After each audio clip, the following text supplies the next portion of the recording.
विश्व के 25वें अंतर्राष्ट्रीय मुख्य न्यायाधीशों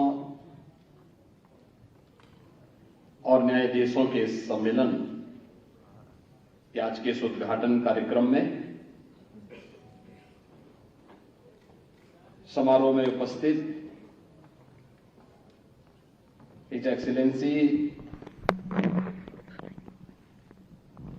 miss Katalin Novak, ex president Hungary,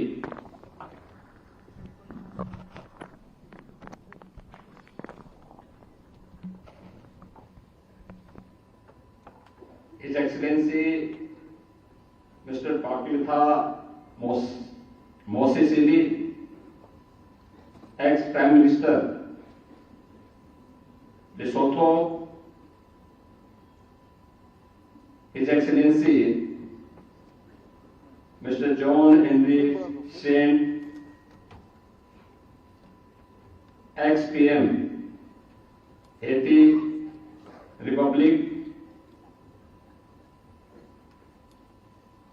international Court of Justice के माननीय न्यायमूर्ति श्री दलवीर भंडारी जी,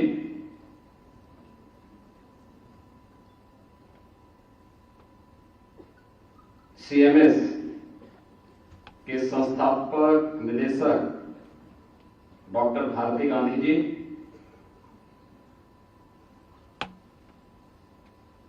प्रबंधक CMS professor Geeta Gandhi Kingdon, अध्यक्ष CMS Lucknow mister Roger Kingdon और 25वें अंतर्राष्ट्रीय सम्मेलन के आज के इस उद्घाटन कार्यक्रम में उपस्थित दुनिया के 56 से अधिक देशों से आए हुए माननीय न्यायमूर्तिगण और इस क्षेत्र के सभी विशेषज्ञगण, उपस्थित बहनों और भाइयों,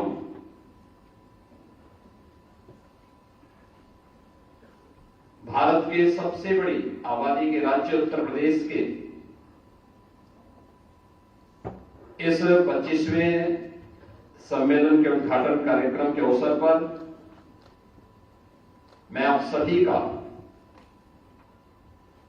उत्तर प्रदेश शासन और उत्तर प्रदेश की नागरिकों की ओर से हृदय से स्वागत करता हूं, अभिनंदन करता हूं।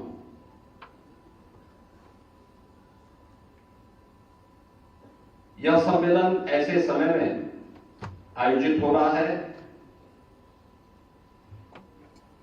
जब भारत का संविधान अंगीकार होने के अपने अमृत महोत्सव के वर्ष में प्रवेश कर रहा है।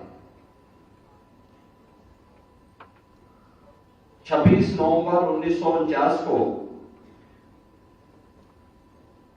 भारत ने अपना संविधान अंगीकार किया था और 26 नवंबर 2024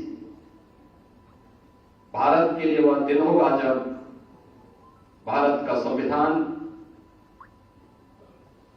अंगीकार होने का अमृत काल प्रारंभ होगा। इस अवसर पर भारत के संविधान के अनुच्छेद यानी आर्टिकल 51 पर आधारित विश्व के माननीय न्यायाधीशों और मुख्य न्यायाधीशों का यह सम्मेलन अत्यंत ही प्रेरणादायी, आर्टिकल 51 की भावनाओं के अनुरूप विश्व शांति, सुरक्षा और सौहार्द की स्थापना के दृष्टि से अत्यंत महत्वपूर्ण साबित होगा। इस दृष्टि से इस पूरे आयोजन में उपस्थित आप सभी प्रतिनिधियों का मैं उत्तर प्रदेश की राजधानी लखनऊ में हृदय से स्वागत करता हूं, आप सबका अभिनंदन करता हूं।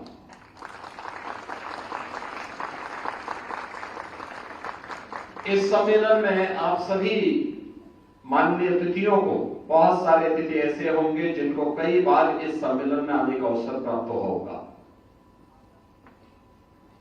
और एक कमी जरूर आपको नजर आ रही होगी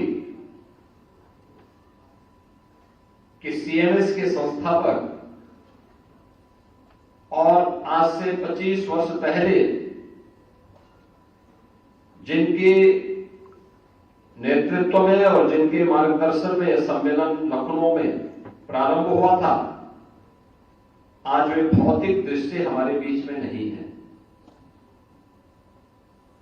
श्री जगदीश गांधी जी, जिनका भी कुछ देर पहले यहां पर इस सभागार में स्मरण किया गया, मैं इस अवसर पर उन्हें भी विनम्र श्रद्धांजलि अर्पित करता हूं और सिटी मांटेसरी स्कूल की संस्थापक निदेशिका डॉक्टर भारती गांधी और इस अंतर्राष्ट्रीय सम्मेलन की संयोजिका और संस्था की प्रबंधक प्रोफेसर गीता गांधी किंगटन जी को इस सम्मेलन के लिए किसी जगदीश गांधी जी ने जो एक शुरुआत की थी आज से 25 वर्ष पहले, उसको उन्होंने अनवरत रूप से आगे बनाए रखा है। इसके लिए मैं उन्हें हृदय से बधाई देता हूं।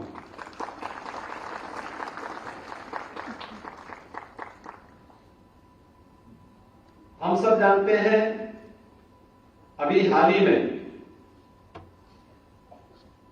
प्रधानमंत्री मोदी जी ने संयुक्त राष्ट्र के समिट ऑफ द फ्यूचर को संबोधित करते हुए दुनिया के राष्ट्राध्यक्षों का एक आह्वान किया। उन्होंने बहुत महत्वपूर्ण बातें वहां पर कही कि मानवता की सफलता युद्ध में नहीं बल्कि सामूहिक शक्ति में निहित है। भारत मानता है कि युद्ध से किसी समस्या का समाधान नहीं निकलता है। समस्या का समाधान भारत के संविधान के अनुच्छेद 51 की भावनाओं के अनुरूप आपसी बातचीत से ही निकाला जा सकता है। इसमें कोई संदेह नहीं कि आज युद्ध एवं आतंकवाद का दंश झेल रहे विश्व के 2.5 अरब बच्चे और आने वाली पीढ़ी को सुरक्षित करने की आवश्यकता है। हमारी नैतिक जिम्मेदारी है कि हम उनके लिए विरासत में एक सुरक्षित समाज छोड़ जाएं। ऐसे में दुनिया भर के सभी देशों के राष्ट्र प्रमुखों से मेरा आग्रह है कि वे सभी एक मंच पर आकर भावी पीढ़ी को सुंदर, स्वच्छ और भय रहित समाज उपलब्ध कराने में अपना महत्वपूर्ण एवं सशक्त योगदान अवश्य दें। प्रधानमंत्री मोदी जी का यह वक्तव्य संयुक्त राष्ट्र संघ के समिट ऑफ द फ्यूचर में एक अत्यंत ही मार्मिक और विश्व शांति की दृष्टि से मील का पत्थर साबित होने वाला वक्तव्य है। और आज जब यहां पर दुनिया भर के प्रतिनिधि उन भावनाओं के प्रति आग्रही बनकर के जब इस समिट का हिस्सा बन रहे हैं, उन स्थितियों में मुझे आप सबको भारत के संविधान की आर्टिकल 51 की उन भावनाओं की ओर भी ध्यान आकर्षित अवश्य करना है, जो भारत के संविधान निर्माताओं ने आज से 75 वर्ष पहले न केवल भारत के लिए बल्कि पूरी दुनिया के लिए भारत के संविधान के माध्यम से व्यक्त की थी। जिसमें वैश्विक सद्भाव और शांति के लिए विश्व कल्याण में सकारात्मक योगदान देने की दृष्टि से भारत की वे भावनाएं निहित हैं। हम सब जानते हैं कि भारत आज से नहीं, हजारों वर्षों से भारत में भाव रहा है। वह भाव जो आज भी भारत के अंदर या विश्व मानवता के सामने जब भी संकट आया, तब भारत ने उन भावनाओं को विश्व मानवता के कल्याण के लिए उस रूप में व्यक्त किया। अयम निज परोनीति गणना लघुचेतसाम उदार चरितानाम तो वसुधैव कुटुंबकम, यानी पूरी दुनिया एक परिवार है। इस भाव के साथ जोड़ने की भारत की इस भावना को आज भी भारत का संविधान उसी दिशा से आगे बढ़ाता है। और यह आपसी सहयोग, शांति और सामंजस्यपूर्ण सहअस्तित्व पर एक दूसरे का जीवन निर्भर करता है। इसकी पुरजोर वकालत भी भारत का संविधान करता है। यह विशेष रूप से विश्व शांति के प्रति भारत की प्रतिबद्धता का प्रतीक भी, जो सम्मानजनक अंतर्राष्ट्रीय संबंधों को विकसित करने और संघर्षों को शांतिपूर्ण ढंग से हल करने के नैतिक मार्ग का अनुसरण करने के लिए भी हम सबको प्रेरित करता है।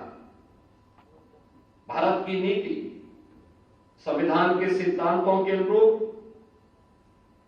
सभी राष्ट्रों के बीच संवाद, सहयोग और पारस्परिक सम्मान पर बल देती है। भारत का महत्वपूर्ण वैश्विक प्रभाव अंतर्राष्ट्रीय निकायों और मंचों पर इसकी सक्रिय भागीदारी से स्पष्ट है।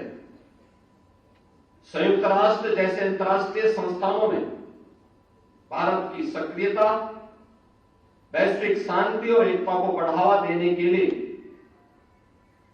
भारत की प्रतिबद्धता को ही दर्शाती है। आर्टिकल 51 की उन भावनाओं का सम्मान करते हुए दुनिया भर के शांति और सुरक्षा के प्रति आग्रही माननीय मुख्य न्यायाधीशों और न्यायाधीशों का यह सम्मेलन अत्यंत ही प्रेरक और मार्गदर्शक हो सकता है। इस विश्वास के साथ मैं 25वें इस मुख्य न्यायाधीशों के सम्मेलन के उद्घाटन कार्यक्रम के अवसर पर लखनऊ में आयोजित आपके इस सम्मेलन के अवसर पर एक बार फिर से आप सभी दुनिया भर से पधारे सभी सम्मानित अतिथियों का उत्तर प्रदेश की राजधानी लखनऊ में हृदय से स्वागत करता हूं, अभिनंदन करता हूं और विश्वास व्यक्त करता हूं कि हम सब भारत के संविधान के आर्टिकल 51 की भावनाओं के अनुरूप विश्व शांति और सुरक्षा के प्रति भारत के संविधान निर्माताओं की भावनाओं के अनुरूप विश्व के कल्याण का मार्ग प्रशस्त करने के इस अभियान का हम सब हिस्सा बनेंगे। इस पूरे आयोजन के प्रति मैं आप सबके प्रति हृदय से अपनी भावनाओं सम्मान व्यक्त करते हुए इस पूरे आयोजन के प्रति अपनी शुभकामना देता हूं। धन्यवाद। जय हिंद।